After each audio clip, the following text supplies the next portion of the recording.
Hello everyone, welcome to my YouTube channel. Friends, इस video में हम सब पढ़ेंगे CBSE class 9 Hindi Kritika book का चैप्टर 5, जिसका नेम है कि किस तरह आखिरकार मैं हिंदी में आया। उसका प्रश्न उत्तर हम लोग देखेंगे। तो ये है कृतिका बुक का चैप्टर 5। तो स्टार्ट करते हैं, बिना टाइम वेस्ट किए हम अपना स्टार्ट करते हैं। तो पहला प्रश्न है कि वह ऐसी कौन सी बात रही होगी जिसने लेखक को दिल्ली जाने के लिए बाध्य कर दिया। अर्थात वो ऐसी कौन सी घटना थी जिससे लेखक दिल्ली नहीं जा पाए, रुक गए। तो उत्तर है कि लेखक जिन दिनों बेरोजगार थे उन दिनों शायद किसी ने उन्हें कटु बातें की होंगी जिसे वे बर्दाश्त नहीं कर पाए होंगे और दिल्ली चले आए होंगे। तो क्वेश्चन पूछा है कि दिल्ली जाने के लिए कौन सी ऐसी घटना थी जो एकदम मजबूर कर दी लेखक को। तो हम लोग लिखा गया है इसमें कि वो बेरोजगार रहे होंगे, उनकी कमाई नहीं रही होगी और लोग उन्हें ताने मार रहे होंगे और उन्हें गुस्सा लगा होगा, वो अपना कमाने चले गए। तो प्रश्न 2 है कि लेखक को अंग्रेजी में कविता लिखने का अफसोस क्यों रहा होगा। तो उत्तर है कि लेखक को अंग्रेजी में कविता लिखने पर अफसोस इसलिए रहा होगा क्योंकि वह भारत जनभाषा नहीं थी। इसलिए भारत के लोग यानी उनके अपने लोग उसे समझ नहीं पाते होंगे। देखिए, जब इस पाठ के लेखक जब वो इंग्लिश में पोएम लिख रहे थे तब उन्हें अफसोस हो रहा था कि मेरे कंट्री यानी मेरे भारत वाले इसको नहीं समझ पाएंगे, क्योंकि हमारी मातृभाषा तो हिंदी है। क्वेश्चन 3 है कि अपनी कल्पना से लिखिए कि बच्चन ने लेखक के लिए नोट में क्या लिखा होगा। अब देखिए, अभी पता नहीं है कि नोट में क्या लिखा होगा, अब हमें अपनी कल्पना से लिखना है। तो फ्रेंड्स, ये जो सब क्वेश्चन आंसर है वो आपके एनसीईआरटी बुक से ही है, जो कि आपके स्कूल में पढ़ाया जाता है, होगा नहीं, उसी से आपको प्रश्न उत्तर भी लिखना होता है। तो आप इसी वीडियो को रोक के आप आंसर लिखिए, जो कि आंसर परफेक्ट और इजी है।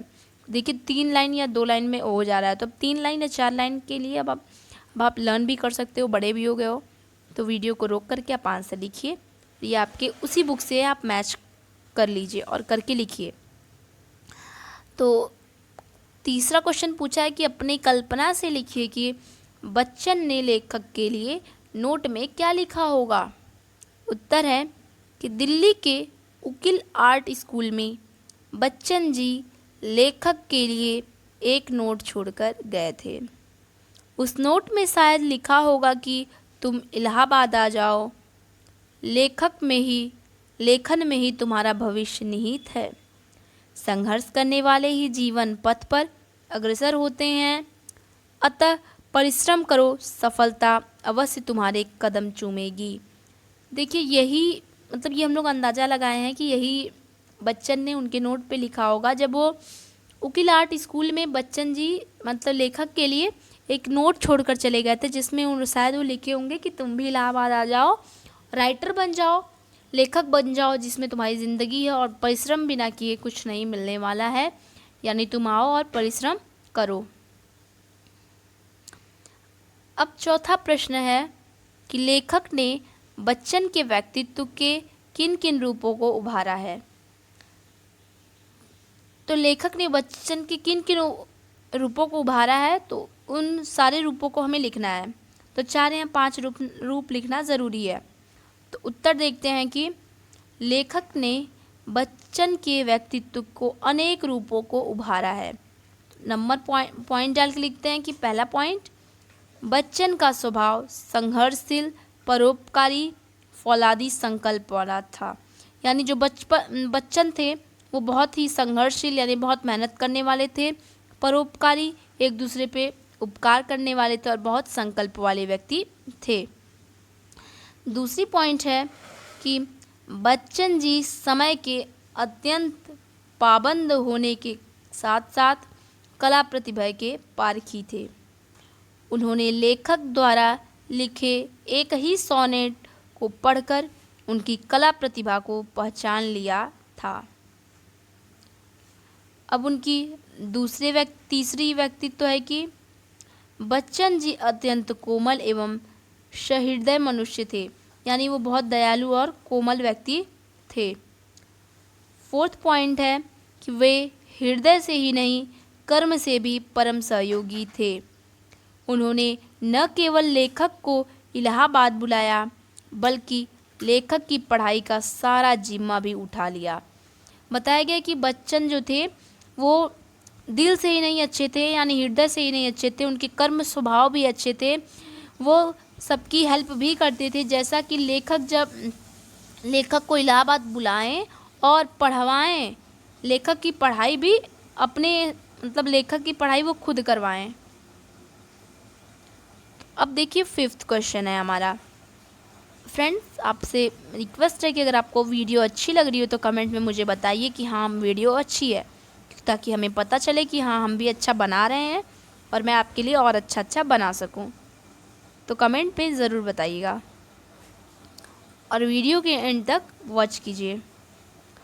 फिफ्थ क्वेश्चन है कि बच्चन के अतिरिक्त लेखक को अन्य किन लोगों का तथा किस प्रकार का सहयोग मिला।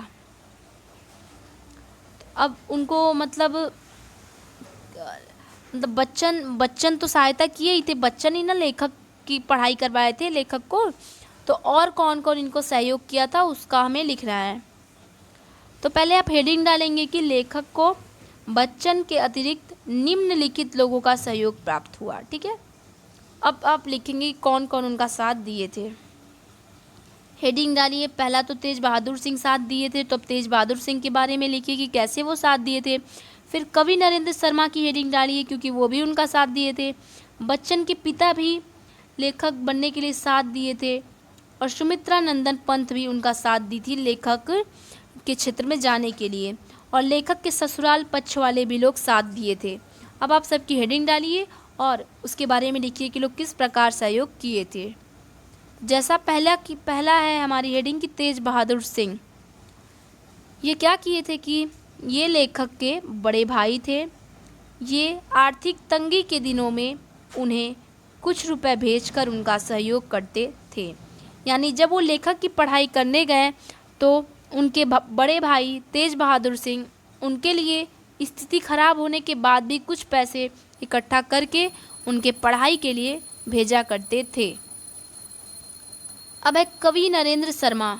नरेंद्र शर्मा भी इनकी मदद किए थे पढ़ाई के दौरान। तो किस प्रकार किए थे? तो कवि नरेंद्र शर्मा लेखक के मित्र थे। एक दिन वे लेखक से मिलने के लिए बच्चन स्टूडियो में आए। छुट्टी होने के कारण लेखक नहीं मिल सका। तब वे उनके नाम एक बहुत अच्छा और फेरेक नोट छोड़ गए। इस नोट ने लेखक को बहुत प्रेरणा दी। तो कवि नरेंद्र शर्मा थे, लेखक के मित्र थे, जो कि एक बार आए थे, स्टूडियो में मिलने आए थे, छुट्टी हो गई थी और लेखक मिल नहीं पाए, तो उनके नाम पे एक नोट छोड़ गए थे। वो छोड़े थे कवि नरेंद्र शर्मा की, ताकि जब लेखक आए तो उस नोट को उठा के पढ़ सकें। उस नोट पे इनको बहुत ही प्रेरणादायी नोट था कि मतलब तुम ऐसे करो अच्छे बन जाओगे, सब कुछ उन्हें सीख दिया गया था। तीसरा इनकी मदद करने वाले थे शारदा चरण उकील।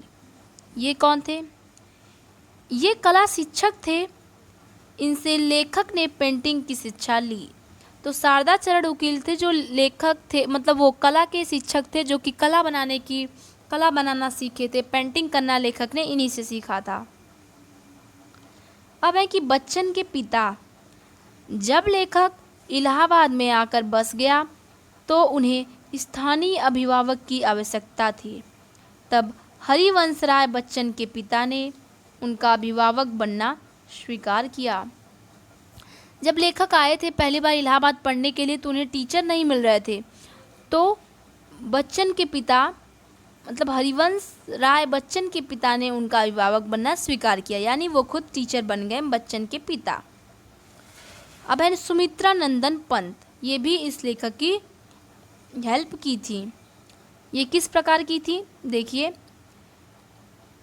हिंदी के सुप्रसिद्ध कवि सुमित्रा नंदन पंत ने लेखक को इंडियन प्रेस से अनुवाद का काम दिला दिया।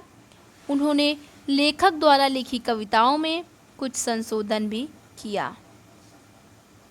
अब ससुराल पक्ष वाले भी इनकी मदद किए थे। तो ससुराल पक्ष वाले ऐसे किए थे कि जिन दिनों विधुर लेखक आजीविका कमाने के लिए संघर्ष कतर कर रहा था, तब ससुराल वालों ने उन्हें अपनी दुकान पर कंपाउंडरी का प्रशिक्षण दिया। जब लेखक को बहुत सारे ताने मिलने लगे कि वो बेरोजगार हैं, तब लेखक क्या किए, काम ढूंढने लगे। तो ससुराल पक्ष वाले क्या किए कि अपनी दुकान पे उनको कंपाउंडरी का मतलब काम दे दिए। अब चलते हैं आगे। 5 प्रश्न ओवर हो गया। 6वां प्रश्न है कि लेखक के हिंदी लेखन में कदम रखने का क्रमानुसार वर्णन कीजिए। अब जैसे कैसे कैसे वो हिंदी के लेखक बन गए हैं, उनके सारे स्टेप्स को हमें लिखना है। तो मेन पॉइंट हम उत्तर में लिखेंगे। तो उत्तर देखते हैं कि सन 1933 में लेखक की कुछ रचनाएं सरस्वती और चाँद छपी। सरस्वती और चाँद ये लेखक की रचनाओं का नाम है, जो कि 1933 यानी 1933 को छपी थी। बच्चन द्वारा प्रकार की रचना लेखक से करवाई गई। बच्चन क्या किए थे, जो बच्चन इनके साथ थे, वो प्रकार नाम की एक रचना अपने रहते इनसे करवाए थे। आगे है कि बच्चन द्वारा रचित निशा निमंत्रण से प्रेरित होकर लेखक ने निशा निमंत्रण के कवि के प्रति कविता लिखी थी। आगे है निराला जी का ध्यान सरस्वती में छपी कविता पर गया। उनके पश्चात उन्होंने कुछ हिंदी निबंध भी लिखे व बाद में हंस कार्यालय की कहानी में चले गए। तत्पश्चात उन्होंने कविताओं का संग्रह व अन्य रचनाएं भी लिखी। तो ये होता है हमारा 6ठा प्रश्न समाप्त। अभी हमारा है लास्ट प्रश्न। तो दोस्तों, अगर आप मेरे चैनल को सब्सक्राइब नहीं किए हैं तो चैनल को सब्सक्राइब कीजिए। अभी आप भी मेरे लिए न्यू हैं, मैं भी आपके लिए न्यू हूँ, क्योंकि ये मेरा चैनल अभी न्यू है। तो फ्रेंड्स, चैनल को सब्सक्राइब कीजिए और बेल आइकन प्रेस कीजिए और कमेंट में बताइए कि वीडियो आपको कैसी लगी। अगर अच्छी लगी तो लाइक भी कीजिएगा।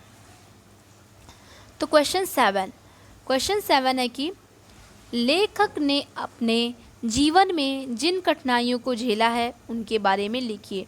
अब देखिए, आपको प्रश्न से ही लग रहा है कि हमें स्टोरी ही छाप देनी है, क्योंकि देखिए अब लेखक को बहुत ज़्यादा दुख हुआ था, बहुत उन्होंने गहरी परिश्रम की थी, तो सारे उनकी कठिनाइयों को लिखना है कि उन्होंने किन किन कठिनाइयों को झेला है अपने ज़िंदगी में।